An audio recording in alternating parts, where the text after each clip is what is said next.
Morning students. Lockdown इस समय चल रहा है, आप सब लोग जानते हैं कि लॉकडाउन का समय है, जिसकी वजह से क्लासेस रन नहीं कर पा रहे हैं, सारे स्कूल बंद हैं। तो इस वजह से इंडिया में आप देख ही रहे हैं कि ऑनलाइन क्लासेस इस समय सारे टीचर्स जो ऑनलाइन क्लासेस ले रहे हैं। तो मैंने भी एक इनिशिएटिव स्टार्ट किया है ऑनलाइन क्लासेस का, जिससे कि आपका जो सिलेबस है वो सफ़र ना करे। तो इस वजह से आज हम लोग फिजिक्स का जो फर्स्ट चैप्टर है क्लास 12 का, उसके पहले टॉपिक को हम लोग स्टार्ट करेंगे। तो पहला टॉपिक हमारा जो है वो है इलेक्ट्रिक चार्ज। ओके, तो इलेक्ट्रिक चार्ज को डिफाइन करने के लिए हम लोग पहले समझ सकते हैं कि चार्ज जो होता है बिल्कुल मास की तरह होता है। जैसे मास कह सकते हैं कि मास जो होता है किसी बॉडी का अपना एक खुद की प्रॉपर्टी होती है, किसी पार्टिकल का, किसी मेटल का अपना एक खुद का प्रॉपर्टी होता है। मास एक इंट्रिंसिक प्रॉपर्टी होती है जो खुद से उसको मिली हुई है मास के। तो जैसे कि मास होता है, मास अपनी खुद की प्रॉपर्टी होती है हर पार्टिकल की, हर बॉडी की। ठीक वैसे ही इलेक्ट्रिक चार्ज जो होता है वो भी हर पार्टिकल का अपना खुद का प्रॉपर्टी होता है, खुद की इंट्रिंसिक प्रॉपर्टी। इंट्रिंसिक मतलब अपनी खुद की जो प्रॉपर्टी है उसी को इंट्रिंसिक प्रॉपर्टी कहते हैं। So we can say that charge like mass is also a intrinsic property of any particle और एनी मैटर। चार्ज जो होता है मास की तरह ही एक तरह का उसका एक इंट्रिंसिक प्रॉपर्टी है। ओके, अब थोड़ा डिटेल में डिस्कस करते हैं चार्ज के बारे में कि चार्ज मास हम कहते हैं मास जैसे है वैसे ही चार्ज एक इंट्रिंसिक प्रॉपर्टी होता है। तो कैसे होता है, जैसे मैंने यहाँ डेफिनेशन लिख दिया, आप देख सकते हैं। Electric charge of a particle is one of its intrinsic property by virtue of which it produces and experiences electric and magnetic effect. Electric charge जो होता है किसी पार्टिकल का एक इंट्रिंसिक प्रॉपर्टी होता है। इंट्रिंसिक प्रॉपर्टी मीन्स अपनी खुद की प्रॉपर्टी होती है। इंट्रिंसिक प्रॉपर्टी मीन्स अपनी खुद की प्रॉपर्टी होती है, जिसकी वजह से वो इलेक्ट्रिकल और मैग्नेटिक इफेक्ट को शो करता है। It shows electric and magnetic effects. अब थोड़ा इस डेफिनेशन को थोड़ा सा और क्लियरली एक्सप्लेन करता हूँ मैं। तो चार्ज जो होता है वो हर पार्टिकल का अपने इंट्रिंसिक प्रॉपर्टी होता है, जिसकी वजह से वो इलेक्ट्रिक और मैग्नेटिक इफेक्ट को शो करता है। तो इलेक्ट्रिक और मैग्नेटिक इफेक्ट कैसे शो करता है, ये आपने क्लास 10 में थोड़ा बहुत पढ़ा हुआ है, up to high school 10th level का आपने पढ़ा है कि जब भी कोई चार्ज रेस्ट में होगा, whenever a charge get rest, जब भी कोई चार्ज रेस्ट में होगा तो वो अपने आसपास किसी दूसरे चार्ज पार्टिकल्स पर फोर्स अप्लाई करेगा। या फिर ये चार्ज यहाँ पर मैं एक छोटा सा चार्ज यहाँ रखता हूँ, ये चार्ज क्या करेगा, अपने आसपास किसी दूसरे चार्ज पार्टिकल्स पर एक पर्टिकुलर फोर्स अप्लाई करेगा। ओके, तो जिस रेंज में ये फोर्स अप्लाई करता है तो हम कह सकते हैं कि चार्ज जो होता है, ये चार्ज जो होता है ये इलेक्ट्रिकल इन्वायरमेंट क्रिएट कर देगा जहाँ तक वो अपने फोर्स को अप्लाई कर सकता है। तो अगर हम सपोज करो करते हैं कि ये चार्ज 2 सेंटीमीटर डिस्टेंस, 2 सेंटीमीटर, अगर ये चार्ज अपने से 2 सेंटीमीटर डिस्टेंस तक फोर्स अप्लाई कर रहा है किसी दूसरे चार्ज पर, यानी कि 2 सेंटीमीटर का रेंज लेकर हम पूरा एक स्फेरिकल सरफेस ड्रॉ करें, तो पूरा जो स्फेरिकल सरफेस 2 सेंटीमीटर रेंज का है वो उसका एक इलेक्ट्रिकल इन्वायरमेंट हो गया, जिसके अंदर वो किसी भी चार्ज को फोर्स अप्लाई कर सकता है, इलेक्ट्रिक फोर्स। इसीलिए हम कहते हैं कि इलेक्ट्रिक चार्ज एक इंट्रिंसिक प्रॉपर्टी है, जिसके वजह से वो इलेक्ट्रिकल फिनोमेना शो करता है, इलेक्ट्रिकल फिनोमेना, इलेक्ट्रिकल फोर्स। और जहाँ तक बात मैग्नेटिक की है, तो मैग्नेटिक का मतलब कि जब भी चार्ज पार्टिकल मोशन में होता है, आप पढ़े हो क्लास में, जब भी चार्ज पार्टिकल मोशन में होता है तो moving charge particle behaves like a current carrying conductor भी कह सकते हैं। मूविंग चार्ज पार्टिकल एक करंट एलिमेंट की तरह बिहेव करता है, और करंट जो होता है मैग्नेटिक फील्ड का सोर्स होता है। इस वजह से कह सकते हैं कि वो मैग्नेटिक इफेक्ट शो करेगा। ओके, तो electric charge of a particle is one of its intrinsic property, अपनी खुद की प्रॉपर्टी होती है, जिसके वजह से वो इलेक्ट्रिक और मैग्नेटिक इफेक्ट को शो करता है। इलेक्ट्रिक इफेक्ट जैसा मैंने एक्सप्लेन किया कि चार्ज अपने आसपास के चार्ज पार्टिकल्स पर फोर्स अप्लाई करेगा, तो हम कहते हैं वो इलेक्ट्रिक इफेक्ट हो गया। और जब भी चार्ज पार्टिकल मूव करेगा तो एक करंट कैरिंग सोर्स की तरह बिहेव करेगा, मैग्नेटिक भी प्रोड्यूस करेगा। इस वजह से इलेक्ट्रिक और मैग्नेटिक इफेक्ट दोनों इफेक्ट शो करता है। तो that's why we say that charge is what, charge एक कह सकते हैं इलेक्ट्रिक चार्ज किसी पार्टिकल की अपनी खुद की प्रॉपर्टी है जिसकी वजह से वो इलेक्ट्रिक और मैग्नेटिक इफेक्ट को शो करता है। ओके, अब थोड़ा सा और इसको एक्सप्लेन करने के लिए हमने कुछ एग्जांपल दिया है। The help of gravitational force will just define electric charge. Okay, तो आप देख सकते हैं कि दो इलेक्ट्रॉन्स मैंने लिया है, दोनों इलेक्ट्रॉन्स, दोनों के बीच का डिस्टेंस 1 सेंटीमीटर है।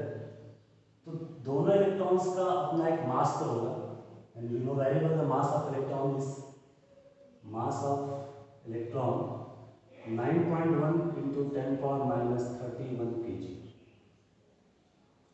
ये इलेक्ट्रॉन का मास होगा। तो जब भी दो इलेक्ट्रॉन्स को हम किसी पर्टिकुलर सेपरेशन पर रखेंगे, मान लीजिए 1 सेंटीमीटर डिस्टेंस पर रखा है, तो इनके मासेस की वजह से जो फोर्स काम करेगा, attractive force, because of their masses, तो वो अट्रैक्टिव फोर्स क्या कहलाता है? Gravitational force.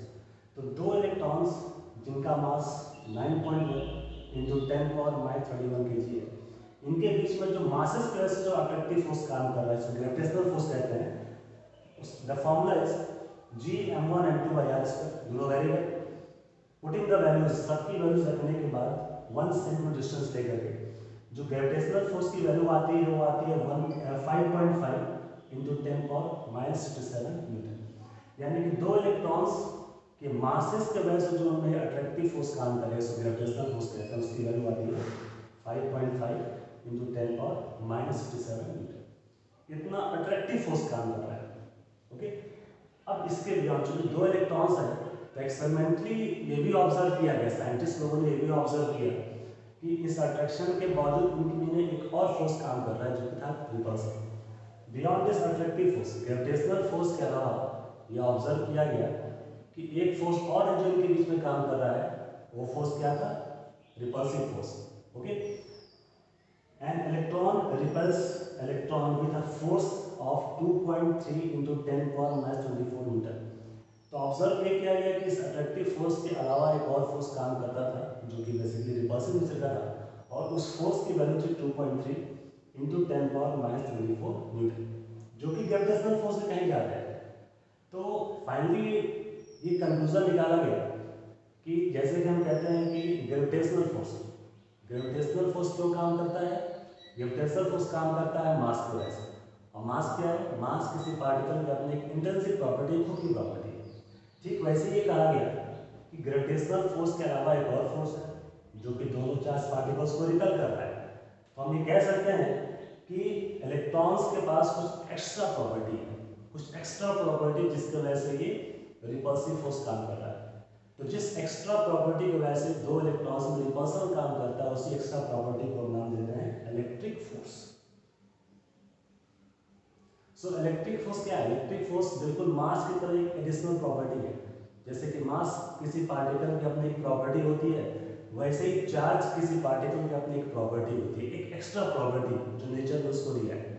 उस एक्स्ट्रा प्रॉपर्टी की वजह से वो एक दूसरे पे रिपल्सिव फोर्स अप्लाई कर रहे हैं। Okay, that's why it has been said that charge like mass is just an intrinsic property. Mass की तरह ये चार्ज भी क्या है? इंट्रिंसिक प्रॉपर्टी है। Okay, so once again I will just conclude it that जिस तरह से दो मासेस की वजह से दोनों में अट्रैक्टिव फोर्स काम करता है, इसको हम ग्रेविटेशनल फोर्स कहते हैं, ठीक वैसे ही दो इलेक्ट्रॉन्स या कोई इलेक्ट्रॉन, प्रोटॉन, कोई भी हुआ, तो उनमें कुछ एक्स्ट्रा प्रॉपर्टी प्रेजेंट है, और जिस एक्स्ट्रा प्रॉपर्टी की वजह से इनमें रिपल्सिव फोर्स काम कर रहा है जिसकी वैल्यू है 2.3 into 10 minus 24 न्यूटन। इसी एक्स्ट्रा प्रॉपर्टी को हम नाम देते हैं इलेक्ट्रिक चार्ज। तो इलेक्ट्रिक चार्ज क्या है? इलेक्ट्रिक चार्ज किसी पार्टिकल की अपनी इंट्रिंसिक प्रॉपर्टी है, एक एक्स्ट्रा प्रॉपर्टी है बिल्कुल मास की तरह, जिसकी वजह से इन दोनों में एक रिपल्सिव फोर्स काम करता है। ओके, रिपल्सन इसलिए लेते हैं क्योंकि अट्रैक्शन, ऑब्वियसली दो इलेक्ट्रॉन्स में रिपल्सन होगा, एक इलेक्ट्रॉन एक प्रोटॉन में अट्रैक्शन होगा। तो अट्रैक्शन को लेकर हम इलेक्ट्रिक चार्ज को नहीं डिफाइन करते हैं, क्योंकि ग्रेविटेशनल फोर्स का नेचर भी अट्रैक्टिव ही होता है। That's why we take repulsion over here. Okay, so we can say that similar to mass, जैसे कि मास किसी बॉडी, किसी पार्टिकल की अपनी प्रॉपर्टी है जिसके वजह से वो gravitational force, attractive force apply करते हैं, ठीक वैसे ही चार्ज किसी पार्टिकल की अपनी खुद की प्रॉपर्टी, खुद एक्स्ट्रा प्रॉपर्टी है जिसके वजह से वो रिपल्सिव फोर्स अप्लाई करते हैं, यानी कि इलेक्ट्रिक फोर्स अप्लाई करते हैं। ओके, और उसी extra property, that extra property is known as electric charge. Okay, तो जो एक्स्ट्रा प्रॉपर्टी हमारे पार्टिकल्स में है, जिसकी वजह से ग्रेविटेशनल फोर्स के अलावा एक रिपल्सिव फोर्स अप्लाई करते हैं, जिसको हम इलेक्ट्रिक फोर्स कहते हैं, उसी एक्स्ट्रा प्रॉपर्टी को क्या कहते हैं? इलेक्ट्रिक चार्ज कहते हैं। Is it clear? I hope कि आपको समझ में आ गया होगा कि इलेक्ट्रिक चार्ज होता क्या है। Okay, so this is the basic term, the basic definition of electric charge, how to define electric charge. Now we will discuss about the unit of charge, that what are the units of electric charge. Okay, so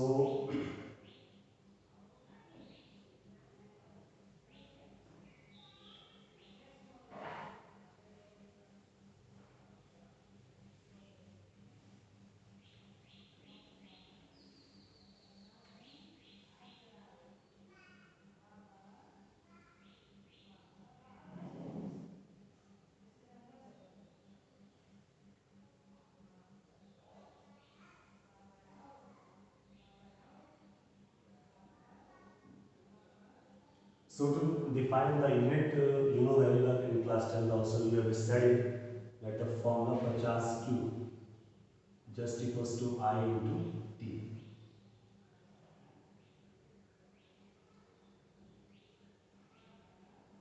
Where I is current and T is time, so we can say basically the SI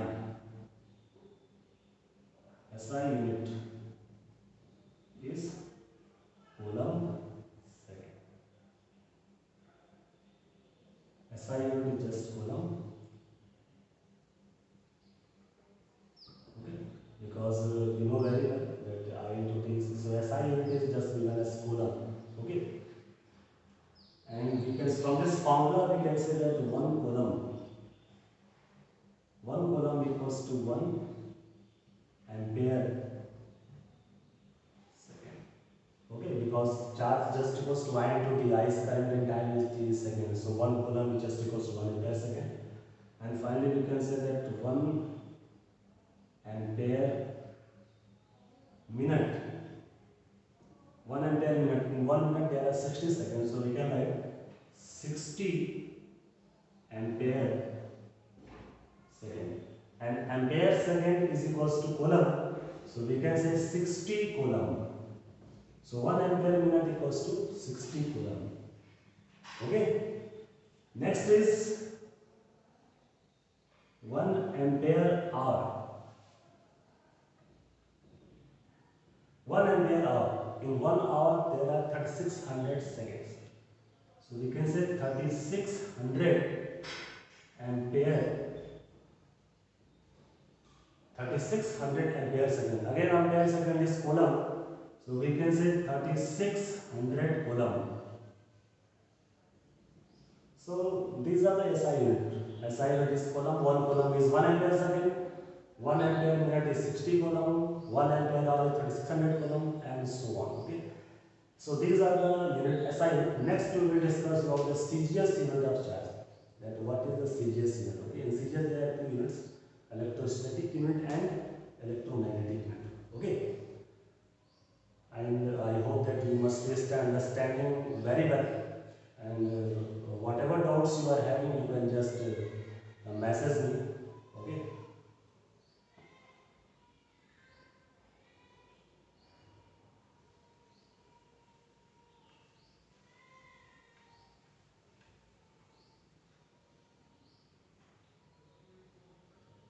CGS.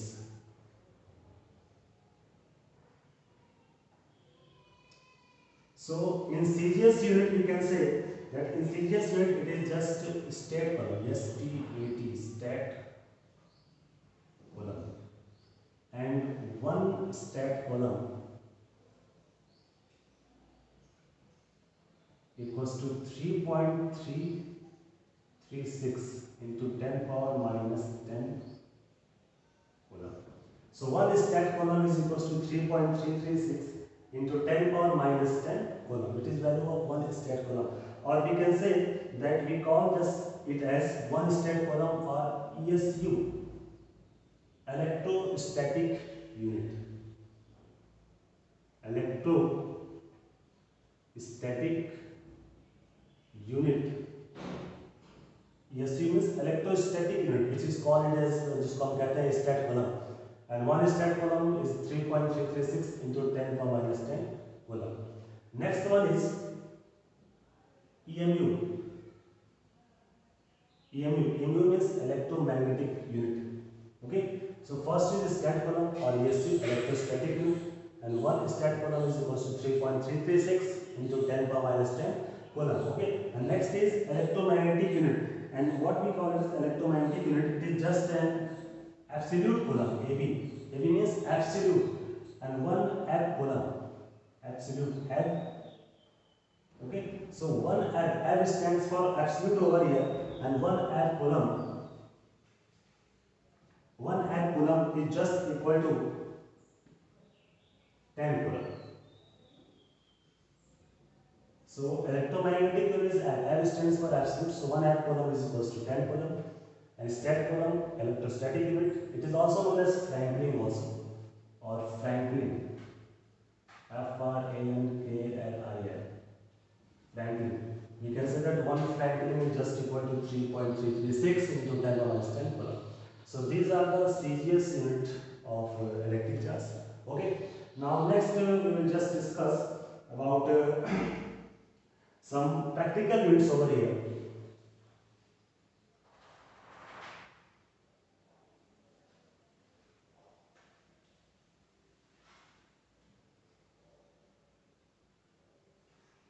Practical unit.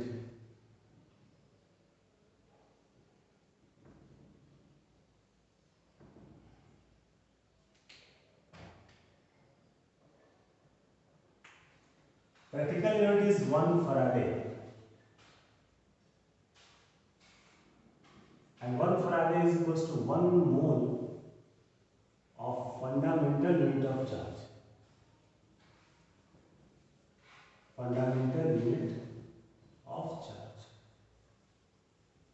So this is the practical unit of charge, Faraday. 1 Faraday is equals to 1 mole of fundamental unit of charge. Okay, and 1 mole you know very well 6.023 into 10 power minus 23 into 1.6 into 10 power minus 19 coulomb.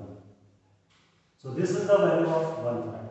Okay, so these are the units of electrical charge. So I hope that you must understand very well about electric charge and the units. So next time, in next lecture, I will just explain you about the induction, charging by induction, that how we just get a concept about that. Okay, okay. Thank you.